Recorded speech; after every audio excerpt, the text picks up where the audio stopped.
y voy a compartir una presentación con vosotros que va a ser nuestro hilo conductor durante este webinario. Bien, bueno, esta presentación yo creo que muchos ya nos conocéis a NetWhale, otros tanto pues no hemos coincidido. Vamos a comentaros cómo está progresando el proyecto, pero también os quiero hacer una breve introducción por si no os conocéis todavía. En este webinario, que es ibérico, bueno, pues he puesto algo de portuñol, espero que nuestros compañeros portugueses me perdonen por una traducción que otra.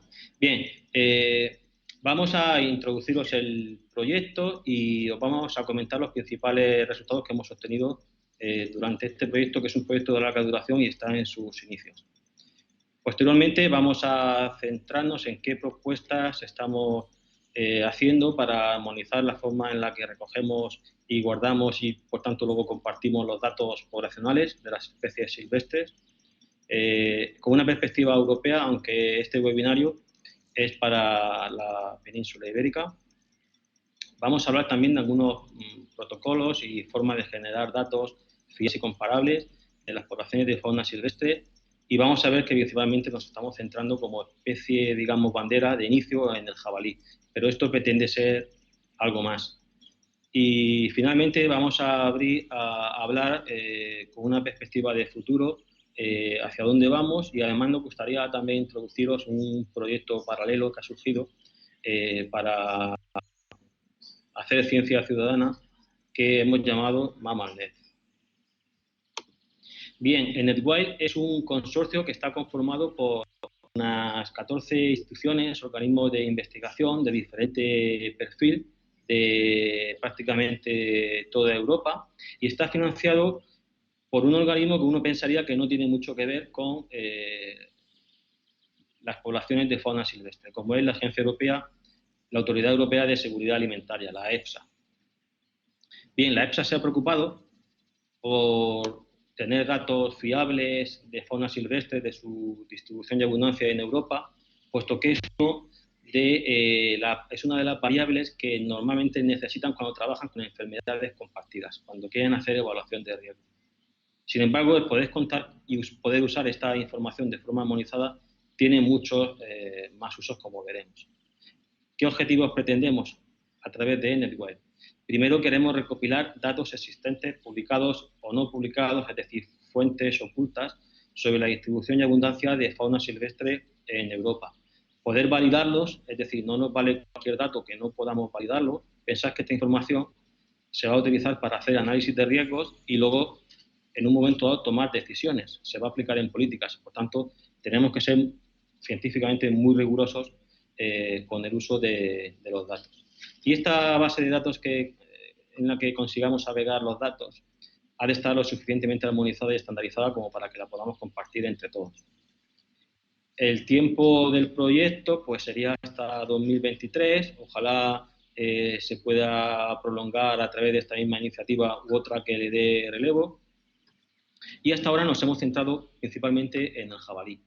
Esto nos ha venido muy bien porque ha sido una manera de engrasar la maquinaria, pero el objetivo principal por el cual nos centramos en esta especie ha sido la necesidad de contar con datos para basar las políticas frente a la peste porcina africana, que, bueno, si algunos no lo sabéis, es un problema que está afectando a las poblaciones de jabalí, así como de cerdo, y que su frente pues, viene desde el este de Europa. Pretendemos promover y coordinar la generación de nuevos datos. Igualmente, las palabras, digamos, mágicas son armonizadas y estandarizadamente. Con esta información vamos a generar un modelado espacial.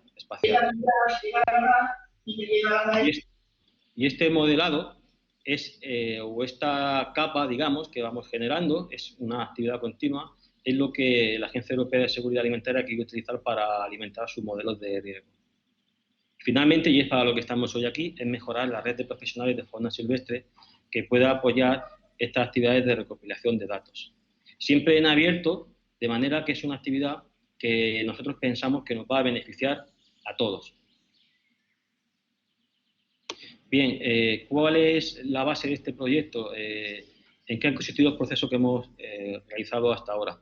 Pues hemos dedicado muchísimo esfuerzo a generar lo que denominamos los estándares, es decir, la forma en la cual los datos se agregan a una base de datos que puede ser comparable. Para ello hemos analizado los estándares internacionales de biodiversidad y hemos propuesto unos estándares que son muy fácilmente transponibles a otras especies. De momento nos hemos centrado en el caso del jabalí. Esto nos facilita poder armonizar, compartir datos y también validarlos, esos datos. Estos datos van a un repositorio de datos y utilizándolos podemos realizar modelos de distribución de la especie, en particular el jabalí, como luego mostraremos. Y estos resultados de modelado son los valores que EFSA va a utilizar en sus análisis de riesgo. Pero como comentaba antes, su uso va mucho más allá. Se pueden utilizar para cualquier estudio ecológico, para evaluar el manejo de las especies, de los hábitats, de manera que pensamos que el principal legado que podemos ofrecer desde NetWild es haber generado estos estándares, que ahora, como veremos, los vamos a hacer para otras especies, y que nos tomemos en serio que a nivel europeo podemos y debemos compartir este tipo de información. La recogida de datos la hacemos a través de 4 regiones en las cuales hemos dividido Europa con un fin de tipo evidentemente práctico, no tanto biogeográfico. De manera que en cada una de estas regiones que estáis viendo ahora mismo en la presentación, tenemos un coordinador que se encarga de recopilar este tipo de datos. En la parte sur-oeste de Europa, lo que sería la península ibérica más Francia y algún país próximo, pues estamos la Oficina Nacional de la Chasse y nosotros desde el IDEC. ¿Qué tipo de datos necesitamos? Datos que, si es posible, sean lo más sistemáticos posibles en la forma en la que se han generado sobre la distribución de las especies, ocurrencias. En el caso del jabalí, no solamente presencias o ausencias, sino incluso presencia de otras especies ecológicamente son muy informativas para modelar la distribución del jabalí. Datos que denominamos sistemáticos también y con el menor sesgo posible en relación a la abundancia de la especie. Ya estamos hablando en términos de abundancia o a través de estadísticos de caza o de densidad. Si entráis en nuestra página web, podréis acceder a lo que denominamos los modelos de recolección de datos, en este caso adaptados para el jabalí, para los 3 tipos de datos que os he comentado antes y que están disponibles en varios idiomas, como veis ahí, y bueno, esperamos tenerlos en cuantos más idiomas mejor en el futuro. Si atendemos a la información que hemos recopilado hasta el momento, y particularmente me voy a centrar ahora en estadísticos de caza, posiblemente la información más abundantemente distribuida y con potencial para ser comparable, en el caso de una especie como el jabalí, también lo podría ser para otras, pues vemos que tenemos cubierta una gran superficie de Europa, lo que ya nos permite hacer, yo diría que buenos modelos, como ahora veremos, de distribución de la especie.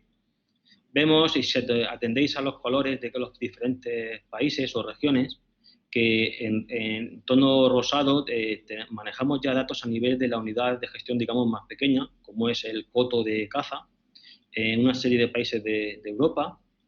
Ahora iremos al caso particular ibérico. Vemos que a nivel de municipio, lo cual es un nivel de agregación bastante pequeño y también bastante interesante, pues manejamos también un gradiente de países desde el norte hasta el sur de Europa, el tono verdoso que veis en el mapa. En tono azulado son unidades administrativas más grandes, siempre, digamos, más pequeño, o al menos en su denominación más pequeño que lo que corresponde con una provincia española, ¿no? Va desde unidades que son unos escasos municipios hasta pequeñas provincias. Veis por el mapa todavía algunas zonas en gris donde no se tiene información por diferentes motivos. Hay países donde la caza no está permitida, la de jabalí, como Albania o algunos de la zona del Cáucaso. Para Rusia vamos a recibir los datos en breve. Hay países donde la actividad cinegética del jabalí prácticamente es ausente, como por ejemplo en las Islas Británicas, donde hay algún jabalí que procede de escapes, en Holanda. Y estamos intentando, sobre todo, cubrir la zona de los Balcanes lo mejor que podamos. Datos de Bulgaria, en principio, llegarán pronto y en unos meses, en septiembre, organizamos un workshop en los Balcanes para juntar a todos los representantes de estos países y ver si podemos recopilar o al menos mejorar la forma en la que se recogen los datos.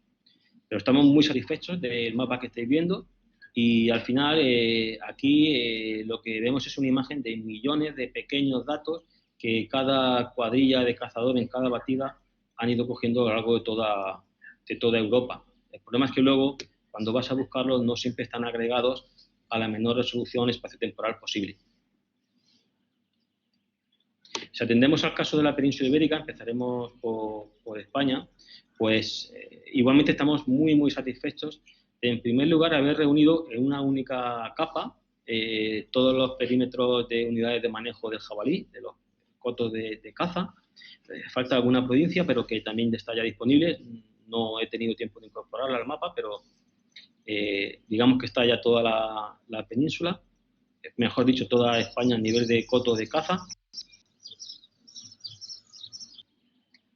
Si atendemos a la información que contienen estos cotos, en este mapa estamos representando el número de animales abatidos por superficie favorable a la especie, a nivel de coto. Si viésemos más zoom, podríamos ver cada zona con más resolución. En el caso de Portugal, de momento, si bien los datos se recogen en campo a nivel de coto, aún no hemos conseguido disponer de la cartografía de los cotos de caza. En cuanto se pueda disponer de ello, pues la verdad es que tendremos toda la península con unos datos inmejorables y pensar que esta información, además, también podría estar disponible como mínimo para otras especies de caza mayor. Bien, una de las principales actividades que realizamos al principio, a la hora de empezar a recoger datos, era estudiar cómo particularmente los datos de esos estadísticos de caza se recogen en toda Europa. Se hizo un análisis que podéis encontrar en nuestra página web. Es un informe que EPSA publica en su revista y en el cual analizamos el número de parámetros y si estos se recogían en diferentes países. Y aquí vemos en ciertas tonalidades sistemas de recolección de datos más completos, en tonalidades más verdosas y en tonalidades más rojas sistemas más deficientes. En algunos casos llama la atención, como por ejemplo en la zona de Escandinavia, donde el jabalí es algo relativamente nuevo y todavía no están muy habituados a coger buenos estadísticos de caza, cuando habitualmente lo hacen muy bien. Habitualmente lo hacen muy bien para otras especies. Vemos que en las zonas del sur, pues en principio son un poquito mayor. Si atendemos en detalle a cada país, no me voy a parar en esta figura, pero sí en la siguiente, en relación a las diferentes variables que se recogen en cada país de estadístico DA, podemos ver en la parte inferior de la imagen que datos principalmente agregados a nivel de unidad de manejo, de coto, y totales anuales se recogen en prácticamente casi más de 20, entre 20 y 25 países de la treintena de países que analizamos. De manera que vemos que estandarizar en términos de unidad de manejo y año, temporada, sería algo relativamente sencillo en toda Europa. Sin embargo, en la parte superior, si atendemos a variables que se recogen de forma desagregada, a nivel de evento de caza, estadísticos de esfuerzo y eficacia de caza, por ejemplo, en una jornada, vemos que solamente se da en una pequeña parte de los países. El problema es que tenemos que ir hacia sistemas que recojan información como lo de arriba, precisa a nivel de evento y jornada, puesto que totales anuales, sin conocer el esfuerzo y la eficacia de caza, ya están perdiendo su valor como estimaciones de abundancia porque los países europeos están modificando sus políticas, su esfuerzo de caza, particularmente en el caso del jabalí, como consecuencia de la peste porcina africana. De manera que las variaciones en el número de animales abatidos nos están informando más en la actualidad de cambios en el esfuerzo que de la abundancia poblacional de la especie. Por eso, si bien son muy útiles y hasta ahora no han sido muy útiles para modelarlos en toda Europa, En un futuro tenemos que tender hacia modelos que recojan datos de forma más precisa. Como se hace en diferentes comunidades autónomas, por ejemplo, de España. También al principio, para que se generasen datos fiables sobre abundancia de la especie y densidad también, pues elaboramos una guía que está disponible también en nuestra página web y se recomendaron una serie de métodos para hacer buenas estimaciones de densidad, en algunos casos más con un fin demostrativo o para calibrar otros métodos, como por ejemplo a través del fototrampeo, método REN. En otros casos pensamos que se podían utilizar los estadísticos de caza, y aquí hago un paréntesis, y quería resaltar que estadístico de caza no equivale a bolsa de caza. La bolsa de caza es el número de animales abatidos, un estadístico de caza puede ser datos como el número de animales que se ven en una zona abatida. El método de conteo de embatidas, que es un método que no es novedoso para el jabalí, pues se puede aplicar si, en este caso, los ojeadores y los que cuentan los animales son los cazadores, pero el método es exactamente el mismo. En este sentido, para evaluar su potencial, EFSA nos pidió que fuésemos a una serie de poblaciones y midiésemos la abundancia con un método independiente y fiable, como fue el fototrampeo, y luego que aplicásemos el método de estadísticos de caza durante eventos de caza colectiva, batida, canchos, monterías. Hicimos una serie de poblaciones de pues, prácticamente de toda España, con diferentes tradiciones en la forma de caza, con un rango de densidades muy variable, y para ello, además de aplicar el método de REN, del cual no nos da tiempo a entrar en detalle, pues distribuimos unas fichas para recoger estadísticos de caza muy sencillas, como esta que veis aquí. Llamaré la atención, por ejemplo, a el número de animales que se ven en una mancha batida de superficie conocida. Estos han sido los datos fundamentales en este estudio y nos vimos muy sorprendidos cuando enfrentamos estos datos que fueron generados además no directamente por nosotros, sino por colaboradores de diferentes comunidades autónomas, empresas, etcétera, algunos de los cuales es posible que nos estéis escuchando. Pues nos vimos muy gratamente sorprendidos cuando vimos esta mapa de asociación, estas regresiones entre ambos métodos, mostrando que si realmente recolectamos buenos estadísticos de caza durante eventos colectivos, al menos con los que nosotros recogimos, no quiero decir los que ya existen, pero que sabemos que se recogieron bien, se pueden obtener buenas abundancias de la especie, incluso yo diría que podemos calcular densidades. Pensad que en este caso se toman todos los datos de todos los ganchos, monterías, batidas, etcétera, de una determinada unidad de gestión, no un único dato de un único día. Bueno, pasando ya a la siguiente actividad, que es el modelado espacial de la especie. En primer lugar, hicimos una revisión sobre métodos y lo que se ha hecho en el jabalí hasta ahora, y destacando cuáles eran las limitaciones para su uso, lo cual lo podéis encontrar en un informe que también está en nuestra web. Y hemos ido produciendo una serie de modelos, no sé si habéis visto uno en nuestra página web, que hasta el momento han sido preliminares y nos han ayudado a poner a punto metodologías. Ahora, en un informe que va a salir publicado, pues es posible que dentro de julio, si no tendremos que esperarnos a agosto, porque en EFSA también se toman vacaciones, vamos a publicar un mapa que nosotros consideramos que ya es un buen mapa, sobre el cual ya podemos hacer interpretaciones, que es este mapa que tenéis aquí. En este caso, la predicción que vemos aquí no es en términos de densidad, sino en términos de bolsa de caza, animales abatidos por superficie, pero con experiencias como la que hemos visto antes, en un futuro próximo podemos calibrar seguramente abundancias de animales cazados y densidades. Este es el mapa que hemos generado para Europa, en tonalidades más oscuras, mayores abundancias de la especie. El mapa se calibra muy bien con datos internos. Tenemos que calcularlo con datos externos reales, los cuales casi se cuentan en Europa con los dedos de las manos, son muy escasos. Si atendemos a la península ibérica, vemos a la derecha el mapa de abundancias, como el que antes hemos visto, es un zoom.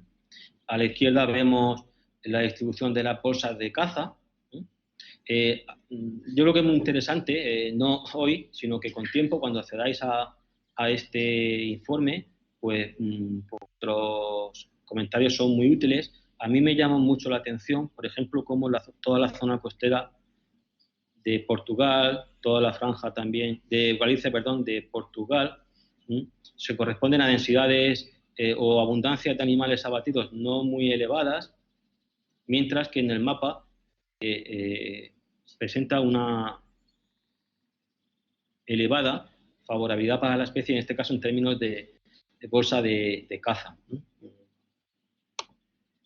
Es interesante ver que precisamente estas zonas de peor predicción son zonas de hábitat muy forestal, pero posiblemente de muy baja calidad para el jabalí, como serían los eucaliptales, que es esto que vemos aquí. Por eso os decía que ya podemos empezar a interpretar nuestros mapas y a ir mejorándolos, como haciendo modelos regionales, incorporando nuevas variables como esta que acabamos de ver, y que seguramente nos van a ayudar a potenciar y mejorar nuestros modelos. Llama la atención, si hacemos una interpretación a nivel europeo, que en este mapa, que representa, dicho de alguna forma, si la bolsa de caza en estos países porque los datos están agregados a nivel de país, es superior o inferior respecto a lo que se espera, llama la atención que los países centroeuropeos, Francia, Alemania, República Checa, Hungría, países con mucha tradición cinegética, donde posiblemente el jabalí ha alcanzado ya su máximo, donde además se le mueve mucho desde el punto de vista de manejos intensivos, pues presentan mucha bolsa de caza para lo que se espera en ellos. Mientras que en la zona de los Balcanes ocurre todo lo contrario. Hubiésemos esperado mayores bolsas de caza para las condiciones que encontramos en estas zonas. Posiblemente, demográficamente, las poblaciones de jabalí en estas zonas balcánicas pues estén todavía en una fase previa a la que se encuentra en otros países donde, digamos, están más maduradas y se encuentran en situación de mayor abundancia a lo que se espera de ese hábitat. Lo que nos viene a decir que tienen un potencial de crecimiento muy, muy elevado en los siguientes años. Pero es una cosa que tendremos que ir evaluando en el futuro. Y hablando de futuro, para ir cerrando ya esta presentación, a partir de este segundo semestre, NetWild también va a empezar a recopilar datos sobre aves, sobre su distribución y abundancia y rutas de inmigración que tienen relevancia para la gripe aviar. Particularmente lo vamos a hacer en colaboración con el portal Eurobird Portal, un portal de ciencia ciudadana que os recomiendo que visitéis, que es muy, muy interesante. También a partir de este segundo semestre expandimos nuestro rango de acción a otras especies. Vamos a empezar a trabajar con otros ungulados aparte del jabalí y carnívoros, y además vamos a empezar a generar mapas de la interfase entre el ganado y la fauna silvestre, atendiendo a los ungulados en Europa. Y ahora os voy a comentar también que en paralelo comienza en septiembre la fase, digamos, viva de un proyecto que ya está engrasándose, que es un proyecto de ciencia ciudadana, que hemos denominado MammalNet. Este proyecto está pensado como un proyecto piloto para evaluar si el valor añadido de la ciencia ciudadana para llegar allí donde no llegamos con la forma tradicional de recoger datos, obtener datos de zonas, digamos, donde no los tenemos, donde los modelos nos indican que deberíamos de mejorar nuestra recogida de datos para que mejoren. En definitiva, es un proyecto piloto para evaluar el uso de la ciencia ciudadana y la participación. La participación incluye también que el ciudadano se ve recompensado, no solamente nos da datos, para obtener datos de distribución de mamíferos. Os vamos a incorporar a todos los que habéis participado en este seminario a las newsletters que habitualmente distribuimos para que sigáis lo que estamos haciendo. Si no os interesa, por favor nos lo comunicáis y inmediatamente os vamos a quitar. Este ha sido el primer seminario que organizamos, ha sido una prueba, a ver cómo lo acabamos. Y bueno, pues es una actividad que pensamos continuar. Respecto al próximo seminario, si tenéis propuestas, nos las podéis hacer llegar, no necesariamente hoy a través del chat, pero nos podéis escribir a la dirección del proyecto NetWild, project.netwild@uclm.es. Algunas sugerencias que tenemos para organizar este tipo de webinarios pueden ser una introducción al método de fototrampeo, particularmente podría ser el método REN, un webinario donde os contemos mejor nuestro proyecto paralelo MAMANet sobre ciencia ciudadana. Este proyecto todavía no nos hemos hecho público, puesto que estos días atrás hemos presentado la propuesta final a EFSA para que nos la apruebe y podamos implementarlo a partir de septiembre. Y bueno, yo estoy aquí representando a todos mis compañeros aquí presentes o presentes en diferentes instituciones de Europa y os damos las gracias desde aquí.